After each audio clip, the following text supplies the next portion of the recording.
তোমাৰ লগত তোমাৰ বৈকুণ্ঠ ধামত মই থাকিবলৈ সুবিধা পাম, কিন্তু সেইবিলাক মোক নালাগে। কি লাগে? তোমাৰ ভকতৰ লগত যাতে মই থাকি আজিৰ দৰে তোমাৰ গুণনাম শ্ৰৱণ আৰু কীৰ্তন কৰিবলৈ সুবিধা অকণমান। য'তে তৈতে গয়া জন্ম লভো আপোন কৰ্মৰ গতি, তৈতে তৈতে তোমাৰ চৰণে থাকুক দৃঢ় ভকতি। মোক ভকতি লাগে প্ৰভু, মুক্তিটো নালাগে। বিচাৰে সেইকাৰণে মহাপুৰুষ মাধৱদেৱে ঘোষাত কৈছে, মুক্তিটো নিস্পৃহা যিটো সেহি ভকতক নমো ৰসময় মাঙোহো ভকতি। সমস্ত মস্তক মণি নিজ ভকতৰ বৈশ্য ভজু হেন দেৱ যদুপতি। গতিকে আমাৰ সদায় ভগৱন্তৰ ভক্তিটোৱে বিচাৰিব লাগিব। আমি মুক্তিও ভগৱন্তক বিচাৰিব নালাগে।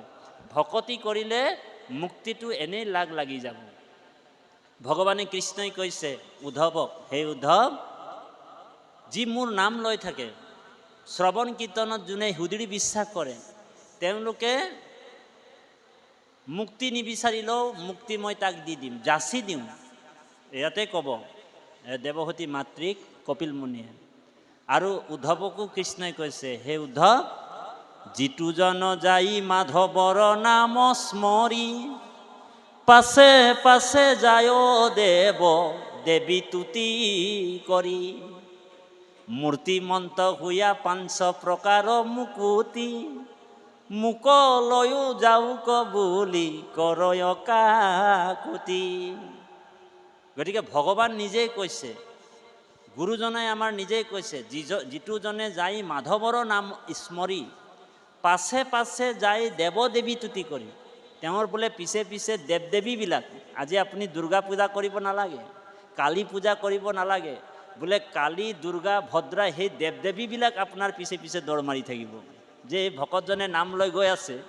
সেইকাৰণে ভকতসকলে কেয়াৰ নকৰে, দেৱ দেৱী পূজা নকৰে। আজি উত্তৰটো পাইছেনে আপোনালোক? ভকতে কিয় দেৱ দেৱী, বৈষ্ণৱে কিয় দেৱ দেৱী পূজা নকৰে? তাৰমানে ঈশ্বৰৰ নামেই শ্ৰেষ্ঠ। ভগৱন্তই কৈছে, মোৰ নাম হৈছে সুপ্ৰিম চ'ল, নামতকৈ আৰু পৃথিৱীত ব্ৰহ্মাণ্ডত একো বস্তুৱে নাই। আছেনে? নাই। গতিকে সেই নাম যদি আপুনি উচ্চাৰণ কৰি যাব, ভকতে যেতিয়া উচ্চাৰণ কৰিব, তেতিয়া দেৱ দেৱীবিলাক বোলে তাৰ পিছে পিছে দৌৰ মাৰিব, সেই ভকতজনৰ পিছে পিছে থাকিব। আৰু ভগৱান শংখ চক্ৰ গদা পদ্ম ধৰি সেইজন ভকতক ৰক্ষা কৰি থাকে। বুজি পাইছেনে? সেইকাৰণে ভকত আৰু বৈষ্ণৱে কেতিয়াও অন্য দেৱ দেৱী পূজা কৰিব নালাগে, কেৱল ভগৱন্তক পূজা কৰিব লাগিব। কৃষ্ণক পুজিলে পূজা সমস্তৰে হয়, পৃথকে পুজিলে পূজা কেহু নলবয়। গতিকে এই মায়া দেৱীক পুজি কৰি আমাৰ কোনো লাভ নাই। আমি ঈশ্বৰৰ ভক্তি কৰিম, যাতে আমাৰ আত্মাটো ভগৱন্তই গতি দিয়ে। আমি ক'ৰ পৰা আহিছিলোঁ, আমি এই সংসাৰত থাকি আমি কি কৰিব লাগিব, আৰু আমি যেতিয়া মৰিম আমাৰ আত্মাটোনো কলৈ যাব।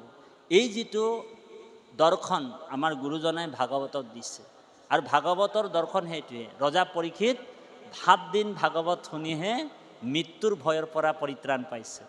বাকী যিমান দেৱ দেৱী পূজা কৰিও মৃত্যু ভয়ৰ পৰা হাত এৰাব নোৱাৰে।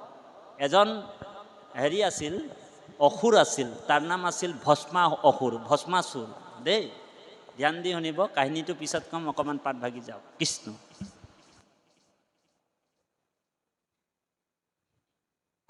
কৃষ্ণ। ইয়খুয়া খয়ে ৰিয়া অন্য প্ৰীতি ভাবে, মুৰ গুণ নাম সদা ইহ মাত্ৰ গাৱে।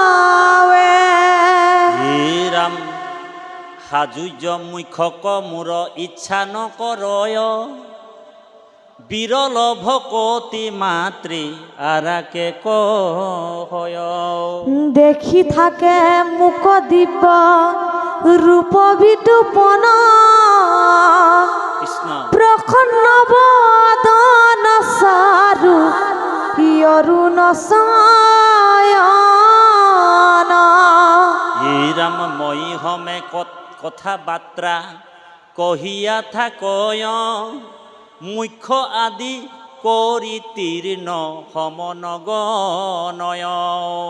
মূৰ মনুষ্যৰ শাস্য সুন্দৰয়ালয়, কৃষ্ণ তাহামাৰ মন প্ৰাণ টানিয়ানয়। হে ৰাম, এতেকে মুখ্যকক যদি ইচ্ছা নকৰয়, তভু পুনু ভকতিয়ে তাক মিলাবয়। হে ৰাম, ইয় বিদ্যা গুচি দয়ালু বিভূতি যতে ক ভকতৰ পাছে পাছে কৃষ্ণ। পুৰয় প্ৰত্যেক যদপিতা হাম্বে তাক স্পৃহা নকৰয়, তভু পুনু তাক ভকতিয়ে মিলাবয়। কৃষ্ণ। কৃপালু বাপাই সমস্ত দেৱহূতি মাতৃক কপিল মহাপ্ৰভুৱে কৈছে, মা অসূয়া এৰিয়া অন্য অন্য প্ৰীতিভাৱে মোৰ নাম গুণক সদায় মাত্ৰ গাৱে। যিজনে মোৰ নাম, মোৰ গুণ নাম কীৰ্তন কৰে গায়, সাজুৰ্য মুখ্যক মোৰ ইচ্ছা নকৰয়। মুক্তি 5 প্ৰকাৰৰ: সাজুৰ্য, সাৰূপ্য, সালোক্য, সমীপ্য আৰু নিৰ্বাণ।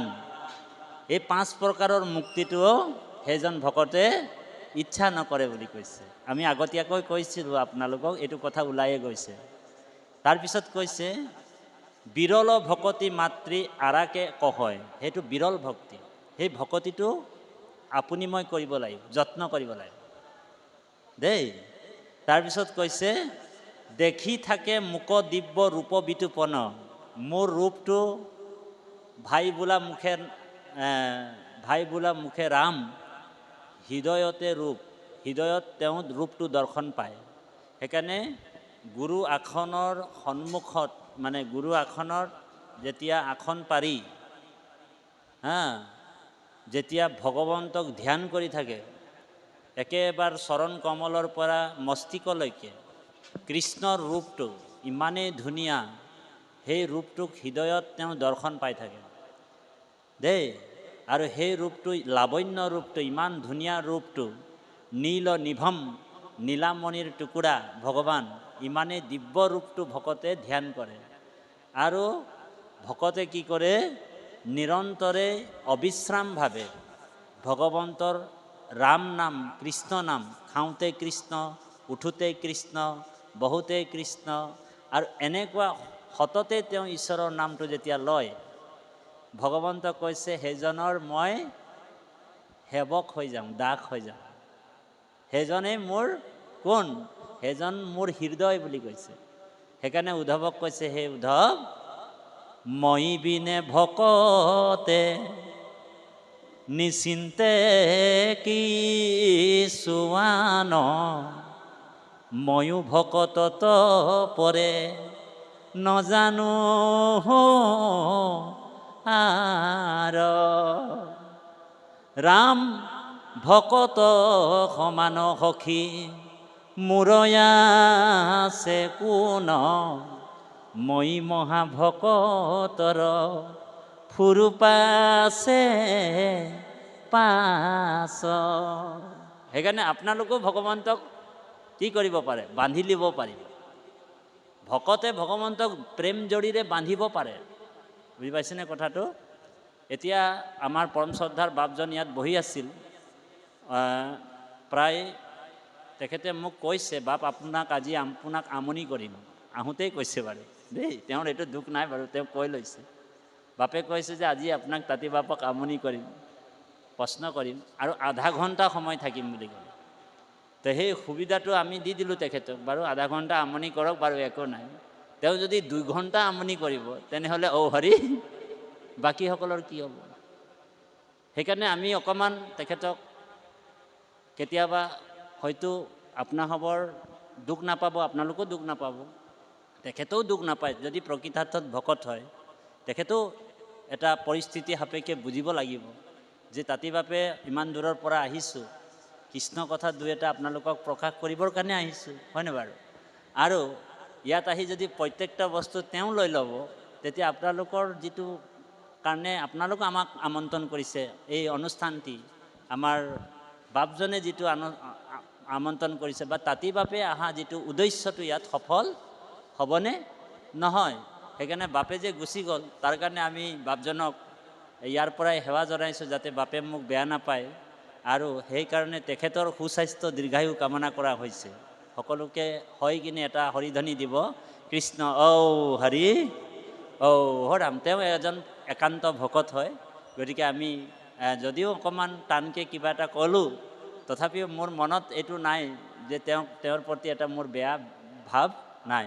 তেওঁৰো কল্যাণ হ'ব। অকণমানেই শুনিছে কৃষ্ণ কথা, তেওঁ কিন্তু জীৱন্তে মুক্ত হ'ব পাৰে। সেইকাৰণে ভগৱন্তই কপিল প্ৰভুৱে দেৱহূতি মাক কৈছে, হে মা, তুমি সদায় জীয়া মানুহৰ নিচিনা থাকিবলৈ যত্ন কৰিবা। কপিল মহাপ্ৰভুৱে দেৱহূতি মাতৃক কৈছে, হে মা, তুমি জীয়া মানুহৰ নিচিনা থাকিবলৈ যত্ন কৰিবা। তেতিয়া কপিল প্ৰভুক দেৱহূতি মাকে কৈছে, মই দেখোন জীয়া মানুহৰ নিচিনাই আছোঁ, তুমি মোক মৰা মানুহ ক'ত দেখিলা? তেতিয়া কপিল প্ৰভুৱে দেৱহূতি মাতৃক কৈছে, মা, এই সংসাৰত জীয়া মানুহতকৈ মৰা মানুহৰ সংখ্যাটো বেছি আছে। এই সংসাৰত জীয়া মানুহতকৈ মৰা মানুহৰ সংখ্যা বেছি। তাৰমানে হিন্দীত কৈছে চলতি ফিৰতি লাছে, চলতি ফিৰতি লাছ।